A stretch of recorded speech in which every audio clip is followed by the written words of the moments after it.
Hello, my name is Dustin Chitty. This is Heath Heine. We're here to talk about Clearview windshield repair. Heath is the proud owner and CEO of this amazing company.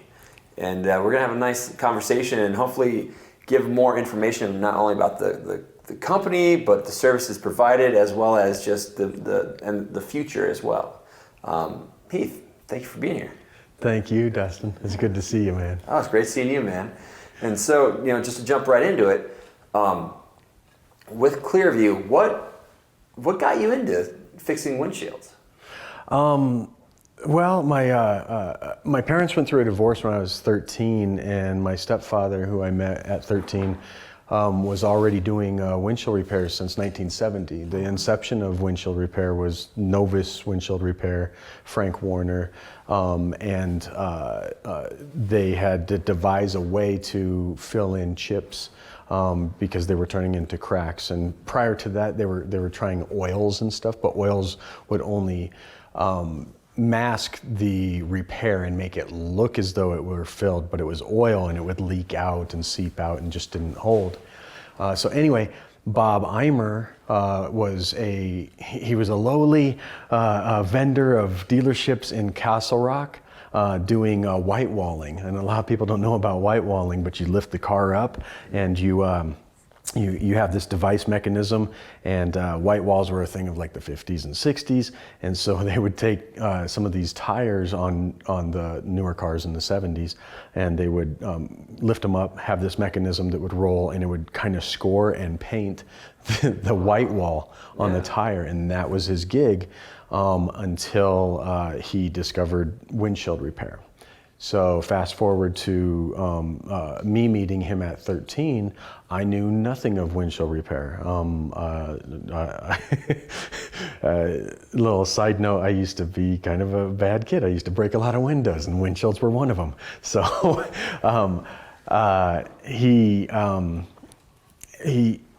being my stepfather, I got to learn a lot from him just by osmosis, by being present. And then when I was 17 and graduating high school, I worked for him with a clear solution, which we did scratch removal, tagging. Kids would tag on windshield or on windows, like big plate glass windows. They would tag with like diamond rings and stuff, and we would etch that out. And that was my first position. So I didn't get the grand position of being knighted as a windshield repairman until I had served maybe 6 months with him in that endeavor. Yeah. So then I became a windshield repairman at about 17 years old and worked for Novus Windshield Repair. He had 4 franchise in the greater Denver metro area. And I worked for him for 3 years before I started Clearview. Wow, that's an awesome story. It's funny how life works out. You start breaking these. You're breaking windshields, you're vandalizing them, and all of a sudden now here you are repairing them. It's actually pretty apropos and pretty funny. So that's poetic, huh? Yeah, it's poetic. Poetic justice. Exactly. Yeah, it's my penance. I forever will be fixing glass now. I love that. So Clearview is starting to expand. And I've actually been a beneficiary of this with an actual complete windshield replacement. I'd love to hear more about that, how that's come to be in your company, as well as where you hope it takes you. So I've been doing Clearview. I've been doing windshield repairs only with Clearview for 26 years, and I never really even entertained the idea of getting into windshield replacement because I thought, wow, man, that's a lot of overhead, a lot of expense, a lot of cost. I don't want to build that big. But what was happening, and I just woke up to it in the past decade, past 5 years or so, that I'm not serving all of my clientele.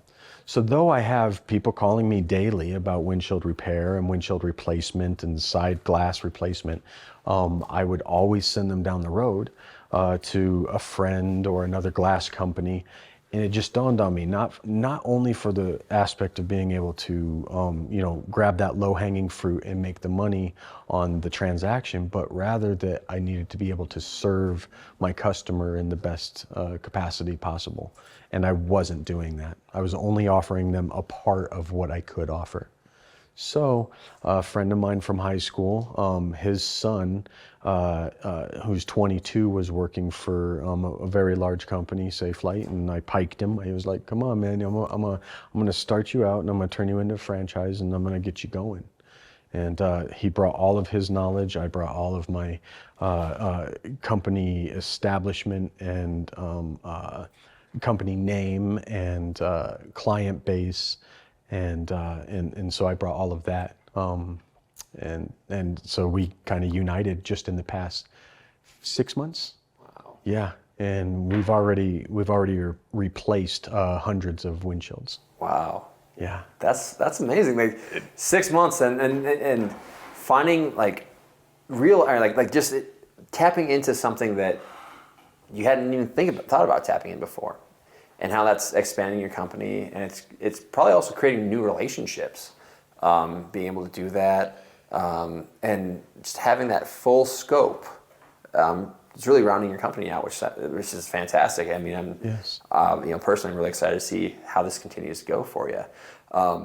You're absolutely right about that, Dustin. Is one of the things that I didn't realize was not only was I not serving new clientele, but I wasn't fully serving the client base that I have.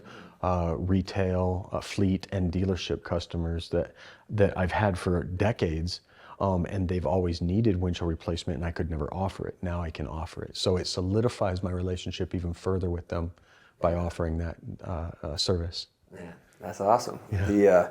So with now that you've expanded into full windshield replacement, what is there another endeavor or area that windshield or that Clearview can tap into when it comes to windshields? Immediately after starting to do windshield replacements and the investment of that, which was to the tune of $60,000 at this point, you need to get a vehicle, you need to get supplies, you need to cash flow the glass, because how it goes in the way of windshield replacements is you have to give a quote to your customer, purchase the glass, and then you do the install. So I'm out money first, and then I get the money back, and then I still only get a portion because there was cost involved. So what I determined immediately that we were lacking in the service that we just started was the technological advancements of glass and how we needed to offer ADAS. And so we went with CarCal, which is a mobile. Actually, CarCal is local. They're here in Thornton, Colorado. Okay. They build some of the greatest equipment for calibration of the eyesight ADAS systems. And so we bought one of their units. It's $14,000, and it has a bumper jig, and another jig on the back, and then the laser guided calibration system.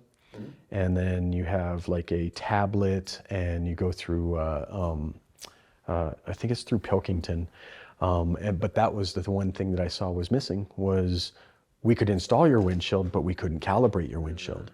And so there again, I was caught in that same rut of I couldn't provide the full service. Yeah. And now we can. Oh, wow. Yeah. I mean, a lot of people, like, including myself, didn't even think about the technology that had actually started getting into these windshields. And from my understanding, it's in a lot of, like, especially the new stuff like Teslas and stuff. And your car won't properly function if those windshields aren't calibrated. Yeah. All right. With that, then, what? I'd love to hear one of your favorite stories after being in this business for 26 years. Yeah.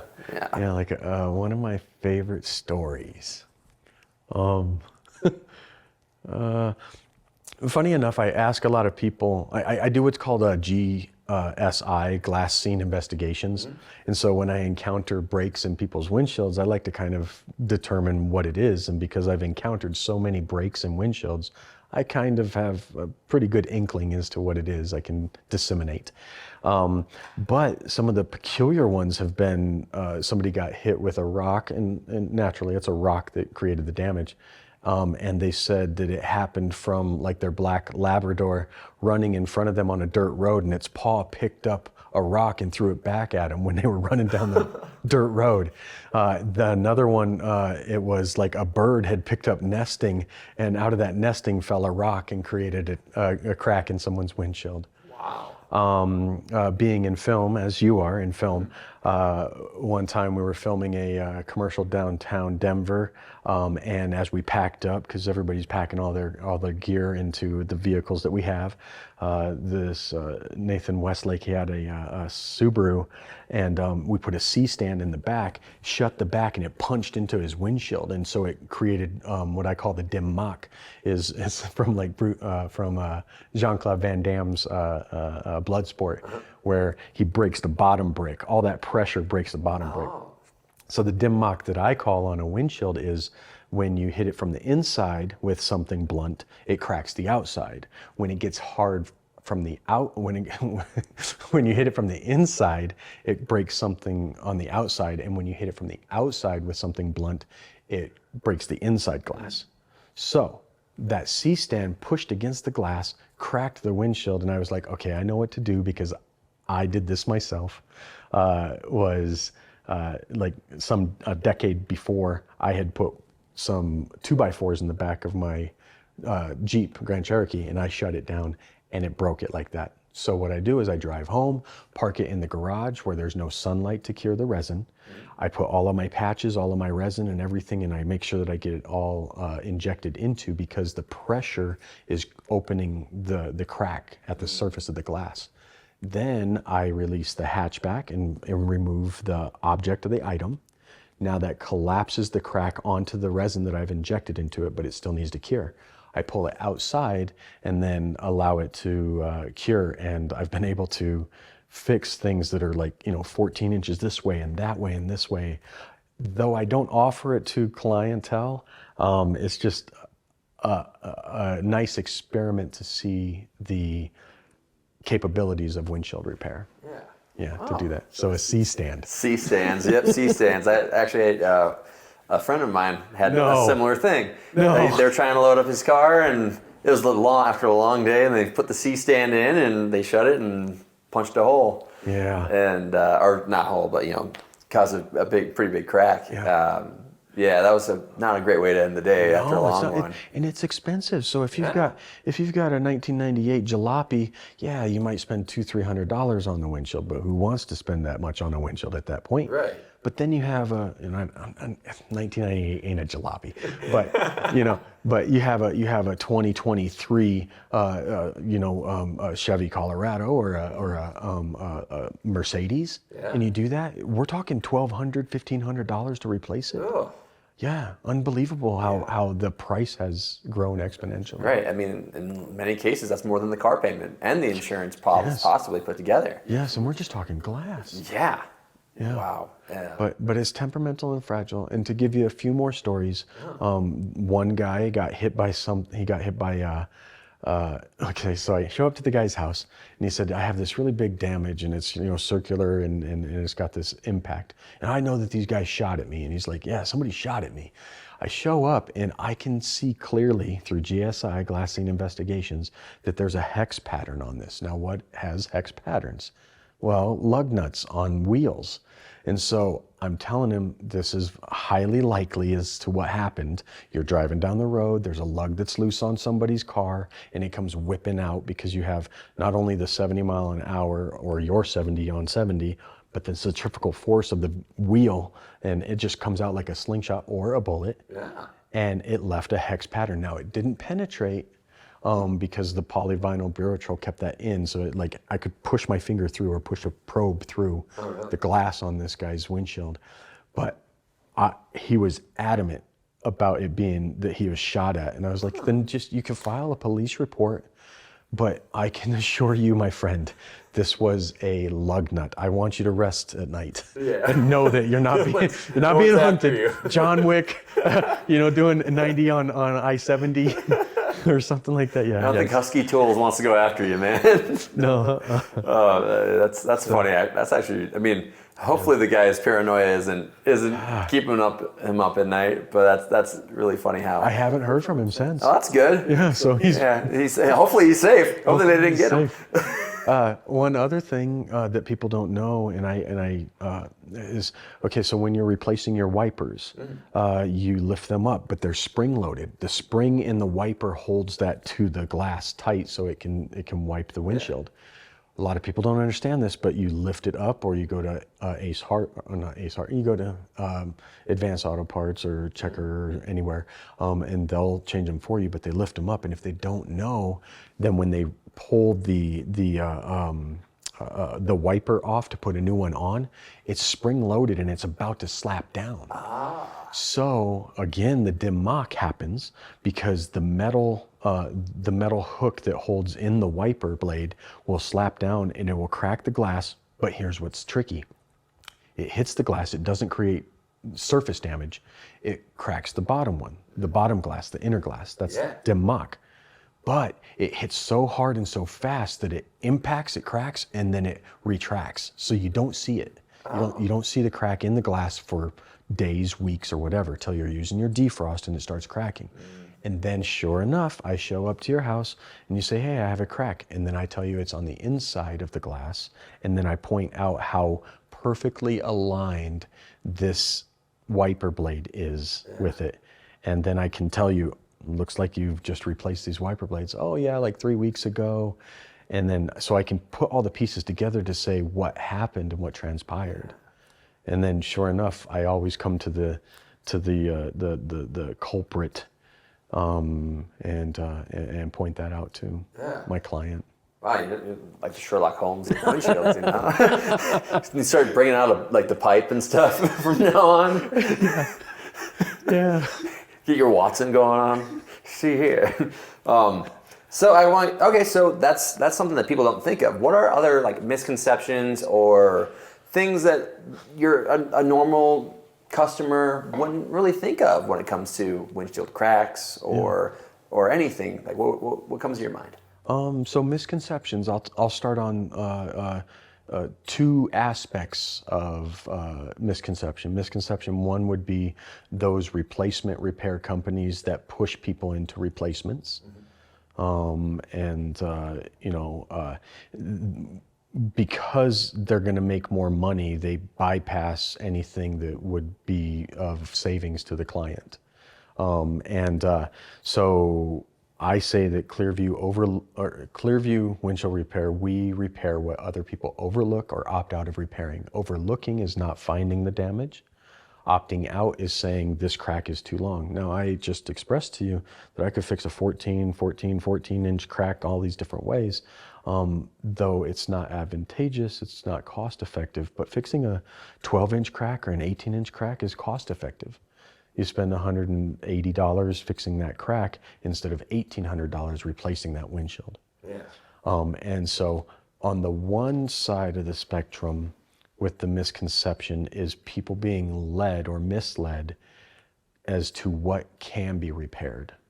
We can repair, so typically they say if it can be covered by a dime or by a quarter or by the size of a credit card, 3 inches. And then they have stipulations also, they being the replacement repair companies. They have stipulations if it's in driver's line of sight, a foot within a foot. If it's close to the edge, you can't repair it. And I'm sorry, but all of these are repairable. Yeah. All of these are repairable. Now, on the other end of the spectrum, you have people who are purporting that surface chips, which are white in color or just very surface damage, like a clamshell would have some refraction of light, but these have no potential of cracking. And the misconception, how they're misrepresenting windshield repair in that capacity, is they're actually lying to the customer by telling them this has potential of cracking when it doesn't. So it's not full disclosure. It's there's just these, shades of gray. Yeah. Yeah, and I'm writing a book, so maybe I could crack open this whole. Crack, right? Yeah, exactly. Crack open this whole crack industry. Right. Yeah. Window crack. And that's the thing is it's actually my book's called From Crack to Cash: The Dark Side of Glass. Oh, wow. Which includes my younger years of like smashing windows and windshields and stuff, and my vandalism stages, and then my whole journey of feeling like I need to repair everybody's windshield now for recompense, and but also tackling some of those misconceptions. Yeah. That's what I want to address, because as is in America, and I guess all over the world, big money makes the decisions. Big money lobbies for things so I have to assume that there's big money involved in what the Fed approves as repairable or non-repairable. Yeah. I'd like to set the standard of what is repairable, because I have. Yeah. Well, yeah, and giving people an option, because it's first off, it's just easy to go with what you're told right away.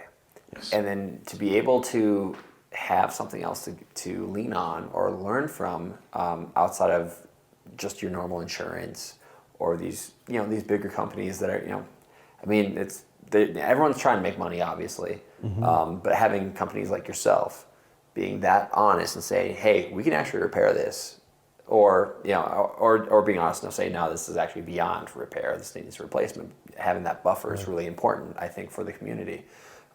So obviously, Clearview's mission is to repair or replace windshields.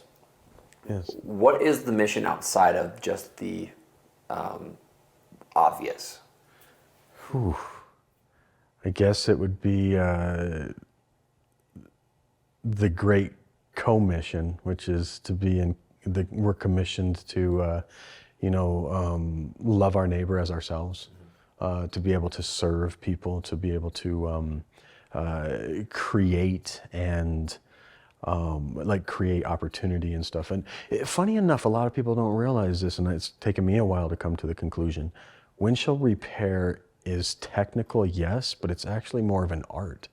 It's an art to get all of the air out of the crevices and the fractures and the fissures of a brake, and to know how to attack it in such a manner that you can clean that up.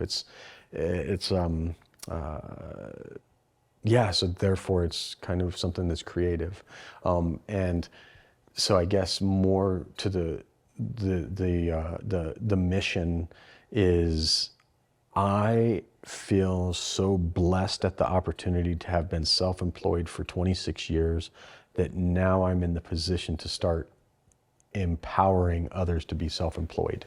Yeah. So that's what I'm doing is trying to build others to maintain that integrity, morality, that work ethic, drive and determination, and if I build them up in the right way, then they could be kind, giving, charitable as well. Yeah. Yeah. Love that. Well, hey, I think we've, in this interview, we've learned more about Clearview. We've learned more about, what its mission obviously is. With that last question, learned more about you, you vandal, and I guess my last question for you is, I need you to sell yourself here. Although I think you sold yourself really well. Is why go with Clearview versus just maybe you're just going with, if your insurance tells you go with Safelite? Yeah. There's the big boys in the game. There's Safelite, Elite, Belron. You've got Quickset in Colorado, and there's a bunch of big boys, and these are the ones that are the repair companies. I like to think of myself a little bit more. I like to think of Clearview and myself a little bit more in line with like Novus and what I came up in, which was they were repair only, and they're global and they're worldwide, and they were repair only. Didn't even deal with replacement. Now they deal with replacement. And I guess as is with most, they start going after the money instead of the integrity. And I just want to maintain and keep integrity, because I know that it's a fragile thing, as is glass, for relationship and business, because business is relationship. And if you burn somebody on something because you misled them, then they're going to tell 10 other people. But if you treat them right, they might tell a few or something like that. But at least you'll have, you could sleep at night, rest at night, knowing that you served people. And so, yeah, with Clearview, I want it to be repair, repair, repair, replace when necessary. Why have somebody unnecessarily replace a windshield when, in Colorado, as soon as you do, inevitably you're going to catch another rock? Yeah. So I tell people this also, because I use a metaphor that is attached to a car also, which is a tire. You spend $200, $300, $400 on a tire. You get a nail, you don't replace it. You repair it, repair it, repair it until the tread's worn all the way down. A windshield has a lifespan, and it could be prolonged if you do proactive windshield repair. Wow. Yeah. Awesome. Well, thank you so much, Heath. It's great having you. Man, it's good Appreciate to see you, brother. So thank you. Thank you all for checking out the video, hearing more about Clearview, and hopefully we see you soon. But hopefully it's not for repair. But if it's for repair, we got you covered. Clearview's got you covered.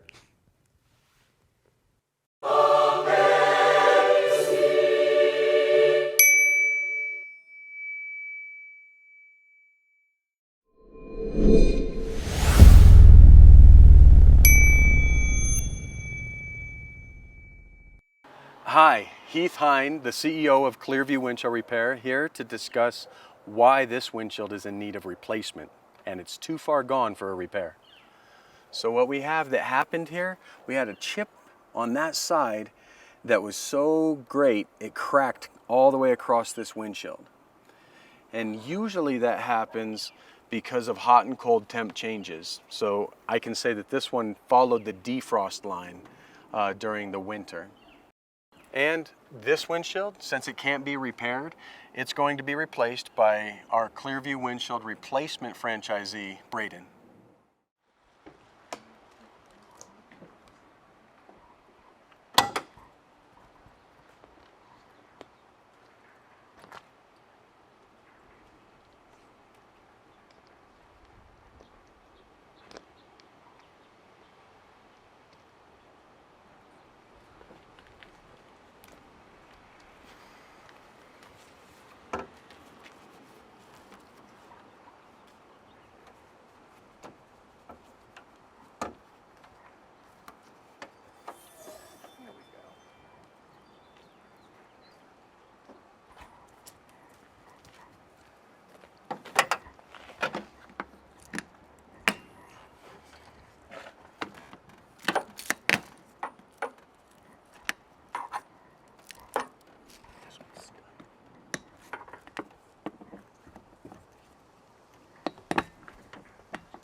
Ready?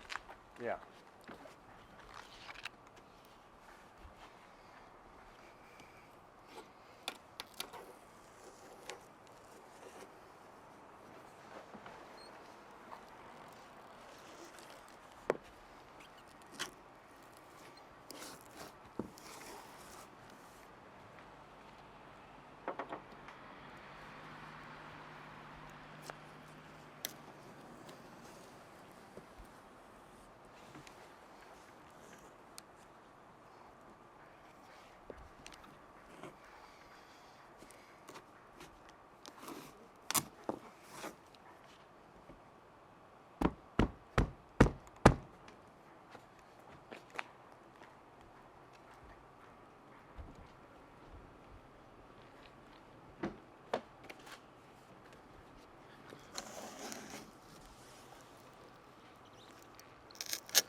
Oh, look at that. Looper.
Stuck somewhere.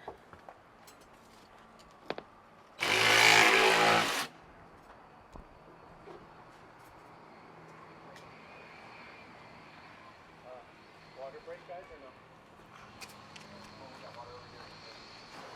Okay.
Ready? All right, let's go.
Oh, excuse me. Ouch. What was that about? Oh, my friend on my water bottle. Yes. That wasn't very kind to bonk your head on my cup.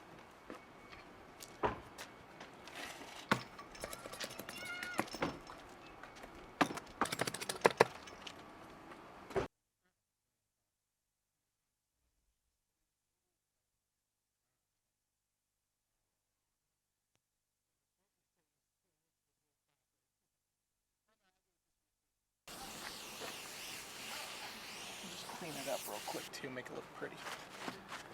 Keep the stickers on though. We'll take those off at the end.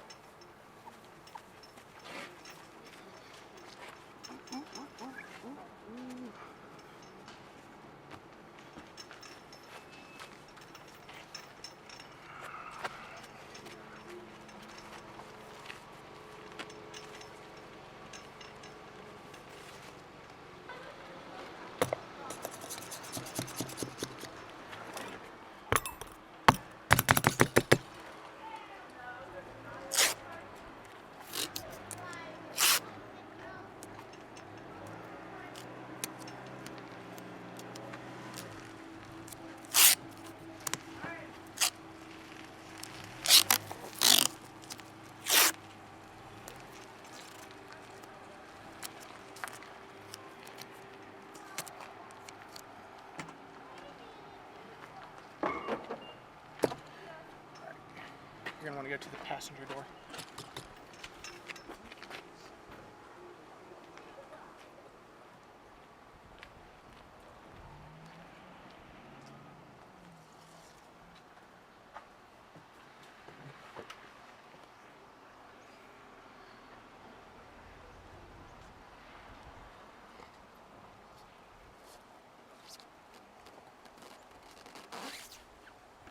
Ooh, that was a bad set. I don't like how that looked.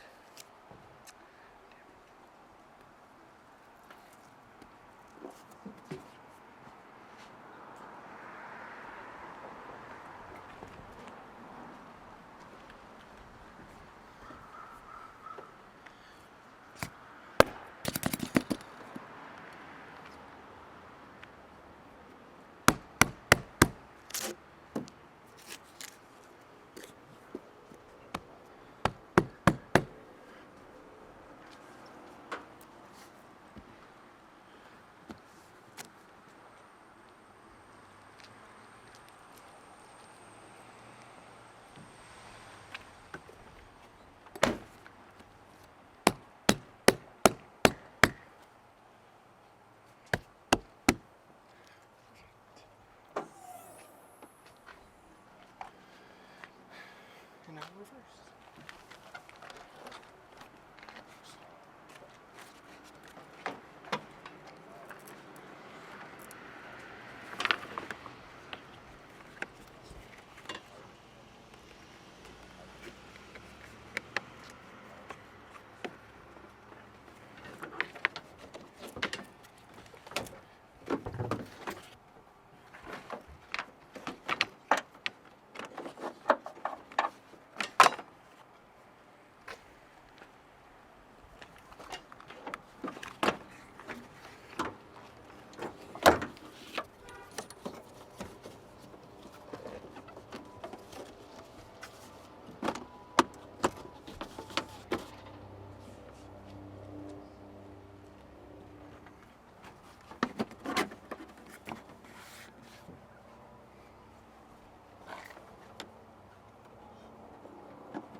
reset these real quick.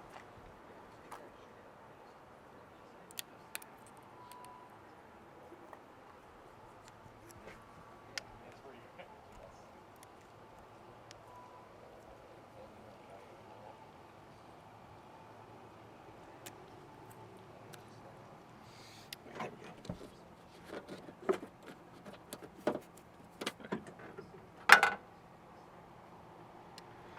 Go here.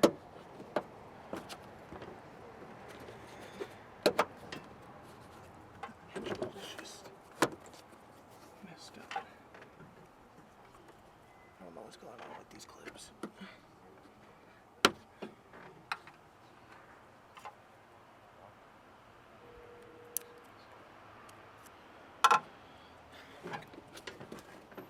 All right.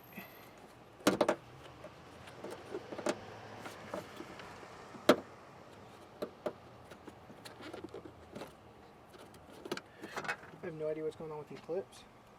Do you have other ones that you can throw in? Probably. Maybe it's just... I mean, you keep a bunch around? No, it's just the pinch weld that's messing it up. There we go. Okay, perfect. Yeah, sometimes you just gotta force it.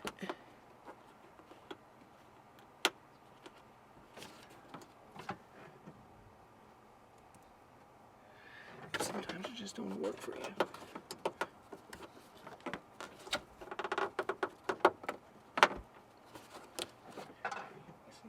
I don't get it. Oh, okay, you're right. Right there. There we go.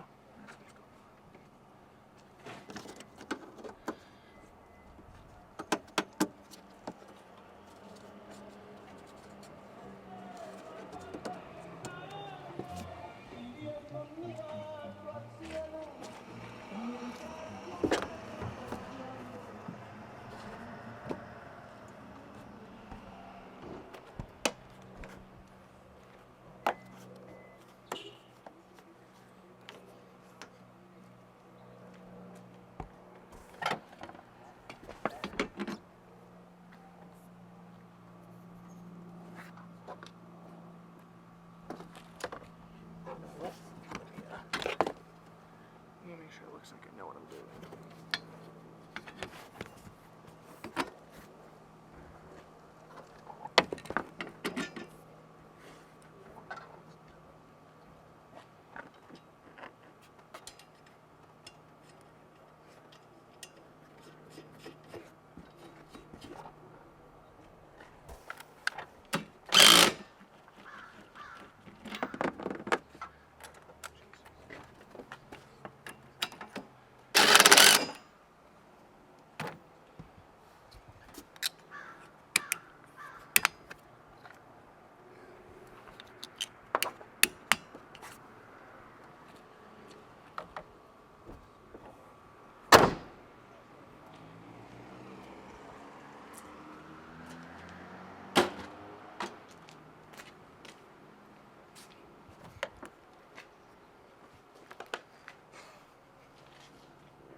See how you put this on.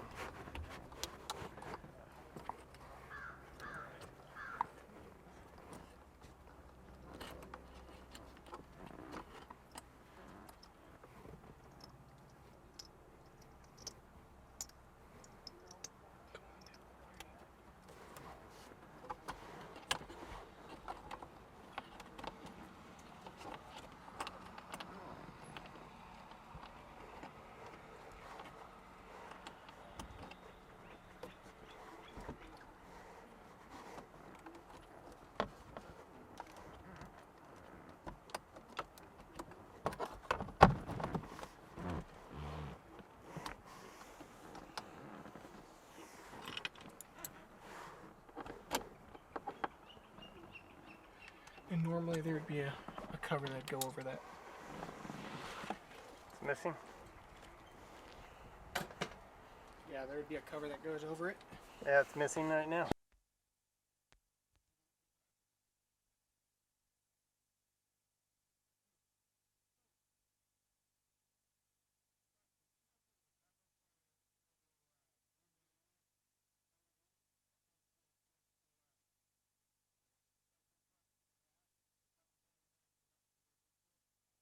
Yeah.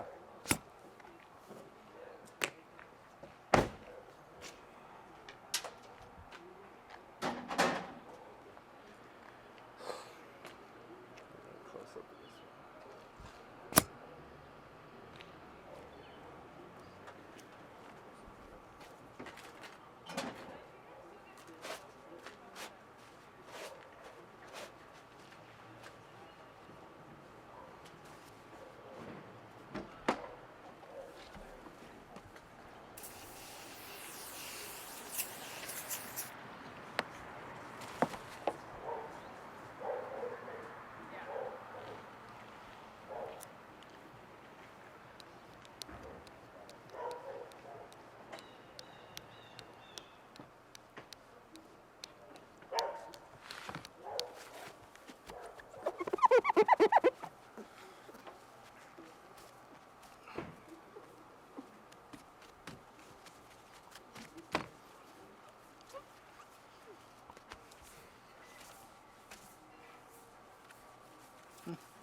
of this one.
Now we're left with a clear view.